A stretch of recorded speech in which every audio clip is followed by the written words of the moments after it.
ဟိုးလွန်ခဲ့တဲ့နှစ်ပေါင်းများစွာကခြေရွာများမှာလူတီဗီဆိုရင်နိုင်ရေးကိစ္စလုံရုပ်လို့စင်များဟာရိုးရိုးရှင်းရှင်းပဲဖြစ်ပါတယ်။ရှေးကြလာတဲ့အဲ့ဒီခေတ်အခါကယနေ့ခေတ်အခါလို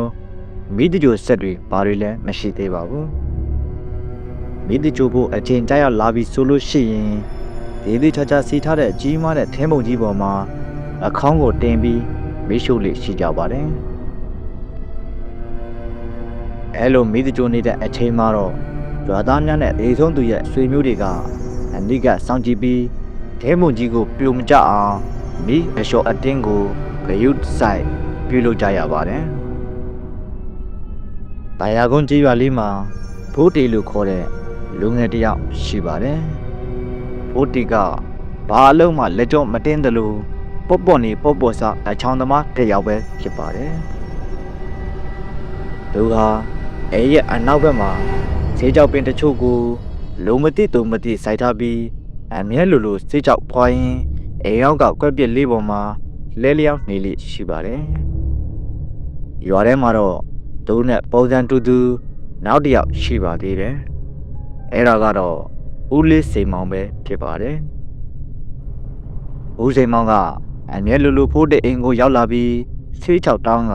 သူတို့အတူတူရှုပ်လိရှိကြပါတယ်။ဒီနေ့မှာတော့ဦးစိန်မောင်ကပုံမှန်အတိုင်းဖိုးတရဲ့အိမ်ကိုရောက်လာခဲ့ပါတယ်။ပြောဦးလေးစိန်မောင်ရေမနေ့ကတည်းကမျောနေတာဗျ။ကျွန်တော်ပစ္စည်းအသစ်တွေခူးထားတယ်ဗျ။မိုက်တော့ငါကောင်ရငါလည်းအခုမှထမင်းဆောက်ပြီးတော့ဂရင်းချင်နေတာကွ။သူတို့အတူတူစိတ်ကြောက်ရှူပြီးတဲ့အခါမှာတော့ဘိုးတင်းနဲ့ဦးစိန်မောင်ဟာရီဝဝေခံစားမှုနဲ့အတော်လေးကောင်းလာခဲ့ပါတယ်။အဲဒီနောက်မှာတော့ဦးစိန်မောင်ဟာသူ့ရဲ့ဇပိန်လေးနဲ့အတူဘိုးတရဲ့အိမ်ကနေပြန်လာခဲ့ပါတယ်။လမ်းတစ်ဝက်ကိုရောက်တဲ့အခါမှာတော့ဦးစိန်မောင်ဟာစိတ်ကြောက်ရှူရတဲ့အရှင်ကြောင့်ဝူးဝေလာခဲ့ပါတယ်။တတိကတ်တစ်ချက်တို့တစ်ချက်ဖြစ်နေတော့မှတော့ဦးစိန်မောင်စီးလာတဲ့ဇပိန်ဟာဟန်ချက်ပြပြီးလမ်းဘေးရေမြောင်းတဲ့ကိုထိုးကျသွားခဲ့ပါတယ်။နောက်တစ်နေ့မနက်ခင်းမှာတော့ရွာသူရွာသားတွေဟာမြောင်းထဲမှာတည်ဆုံးနေတဲ့ဦးစိန်မောင်ရဲ့အလောင်းကိုတွေ့ရှိခဲ့ရပါတယ်။အလောင်းရဲ့မျက်နှာမှာညိုမဲနေသလိုငါးများလဲကိုက်ဖြတ်ထားတာကြောင့်မျက်လုံးတစ်လုံးဟာအပြင်ကိုပြူးပြီးထွက်နေခဲ့ပါတယ်။တခြားမျက်လုံးတစ်ဖက်ကတော့ငါးတွေကိုက်ဖြတ်သွားတာကြောင့်မျက်ခွန်ဟောက်ပိုက်ကြီးပဲကျန်ခဲ့ပါတယ်။ဦးစိန်မောင်ကလူပြူကြီးဖြစ်ပြီးတောထောင်နောက်ခံသားသမီးနဲ့ဖေမျိုးသားချင်းလည်းမရှိတာကြောင့်ရွာသူရွာသားများကပဲမိသကြိုဖို့ဝိုင်းဝန်းစီမံကြရပါတယ်။မိသကြိုဖို့အချိန်စတင်တဲ့အခါမှာတော့အလောင်းကိုညအတွက်ကြည့်ရှုဂရုစိုက်ဖို့ရွာသားနှစ်ယောက်ဟာစောင့်နေကြပါတယ်။သူတို့ကတော့ဦးလက်ခင်းဆိုတဲ့ရဲသမားလူကြီးတစ်ယောက်နဲ့ဆေးသမားဖိုးတီတို့ပဲဖြစ်ပါတယ်။ပြောဦးလက်ခင်းဒီညတော့ဦးလေးကိုကျွန်တော်ကူစောင့်ပေးမယ်ဗျာကျွန်တော်စီမှာပစ္စည်းအသစ်တွေပါတယ်ဗျတစ်ဖွာနှစ်ဖွာလောက်အိတ်ထင်ပြေသုံးမလားဟေးတာနေစမ်းမှာငါကောင်ရငါကအဲ့ဒါတွေမကြိုက်ဘူးကခါမှရက်ပလင်းပါပါတယ်အဲ့ဒါဆိုလဲဟုတ်ပါပြီဗျာပြီးကြမှာအောင်ဟုတ်တည်းတစ်ဖွာလောက်မျှပါအောင်လာမလုံးနဲ့အဲဒီလုံးနဲ့ညတကောင်လောက်ထိတိုင်အောင်ဦးလခင်ကလည်းရက်ကလေးတောက်လိုက်ဖူးတီကလည်းဆေးကြောက်ကလေးရှူလိုက်နဲ့အလောင်းမီးတကြူတာကိုစောင့်နေကြပါတယ်ခဏအကြာမှာတော့မီးဟုံဟုံတောက်နေတဲ့ထင်းဘုံကြီးတွေကပြိုကျလာပြီးမီးလောင်စာပြုတ်နေတဲ့ဦးစိန်မောင်ရဲ့အခေါင်းဟာ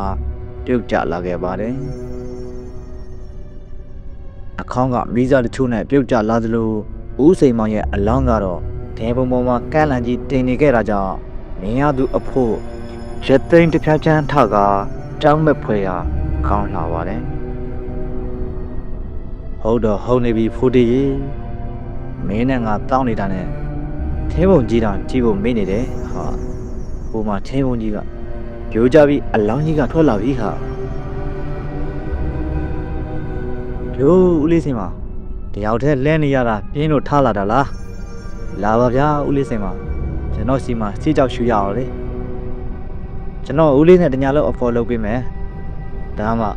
ကိုစိန်မောင်ပြင်းစရာမလိုတော့ဘူးပေါ့ဗျာဟာဒီကောင်လေးကတော့မပြောကောင်းမဆိုကောင်းဘာလို့လျှောက်ပြောနေတာလဲရလားစကားမများနဲ့အလောင်းကြီးကိုမိဖို့ပြန်တရအောင်ဦးစိန်မောင်ရဲ့နာရီကိစ္စပြီးတဲ့အခါမှာတော့ထင်းမုံဘောကအလောင်းဟာမြေပေါ်တက်လာတာကနမိတ်မကောင်းတာကြောင့်သူတို့ရွာမှာ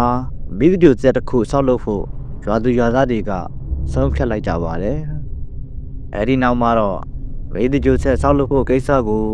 ရွာဦးကျောင်းဆရာတော်တန်းလျှောက်တင်ပြီးဆရာတော်ရဲ့မိန့်ကြားချက်နဲ့အတူစတင်လှုပ်ဆောင်ကြပါတယ်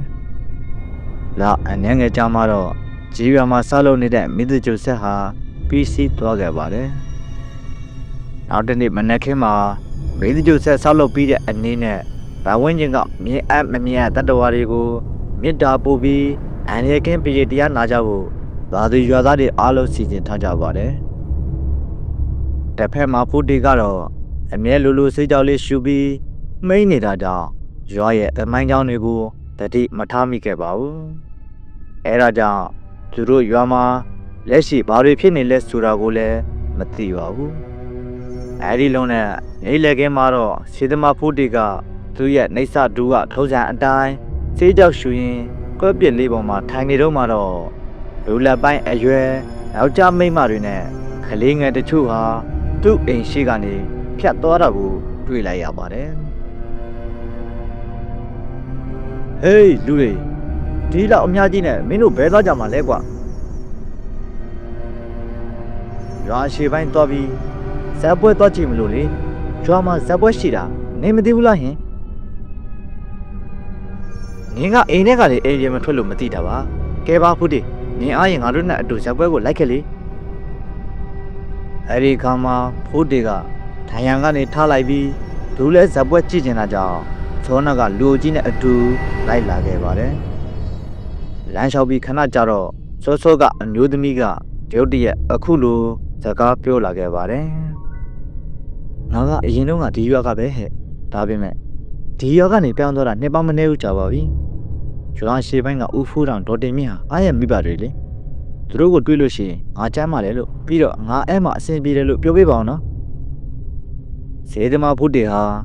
ဒုံမပြောတာနားထောင်ပြီးစိတ်ထဲမှာရှုပ်ထွေးနေခဲ့ပါတယ်ဘာကြောင့်ဒီမျိုးသမီးကသူ့ရဲ့မိဘတွေကိုကိုယ်တိုင်သတင်းစကားမပါပဲသူ့ကိုပြောခိုင်းတာလဲဆိုပြီးတော့ဗောဒါပေမဲ့ဈေးကြောက်ရှိန်နဲ့မှိန်နေတဲ့ဖိုးတီကတော့ဘာကုန်းကသေးသေးချာချာလေးလေးနက်နက်မစင်စားခဲ့ပါဘူးဒီလိုနဲ့ရွာရှိဘက်ကိုရောက်တဲ့အခါမှာတော့အဲဒီမှာလူများစူဝေးပြီးစီကားနေတဲ့ဇက်ပွဲတစ်ခုကိုတွေ့မြင်ခဲ့ရပါတယ်အဲ့ဒါနဲ့စေရှင်ကောင်းနေတဲ့ဖိုးတီဟာဇက်စင်ရှိကိုပြေးသွားလိုက်ပြီးလူအများနဲ့အတူတူတွဲကနေခဲ့ပါတယ်အဲဒီလိုနဲ့စေသမားဖိုးတီဟာခုံပေါက်ကောက်ခုံနေရင်တစုံတစ်ယောက်နဲ့တိုက်မိခဲ့ပါတယ်သူတိုက်မိခဲ့တဲ့သူကိုဒေချာကြည့်လိုက်တဲ့အခါမှာတော့အခြားသူမဟုတ်ပဲဒေဆုံးသွားတဲ့သူနဲ့ဆေးရှူပေါ်ဆေးရှူပဲဖြစ်တဲ့ဦးစိန်မောင်ဖြစ်နေခဲ့ပါတယ်ဘိုးဒီခုတော့မင်းရောက်လာပြီပေါ့ကောင်းလေးငါမင်းနဲ့အတူဆေးကြောက်ရှူဖို့စောင့်နေတာကွာဟိုဦးစိန်မောင်တေးပြီးလေဘာဒီပြောနေတာလဲခေကြပါအောင်ဗျာတည်ရဟိုဒီတောက်လန့်တကြားနဲ့အော်ဟစ်နေတော့မှာပဲသူတို့ကခုံနေတဲ့ဇက်ပွဲစင်းကြီးကရွာသားတွေလောလောလတ်လတ်ဂေးဆောက်ထားတဲ့မေးသူတို့ဆက်ကြီးအဖြစ်ကိုကြောင်းလဲသွားခဲ့ပါတယ်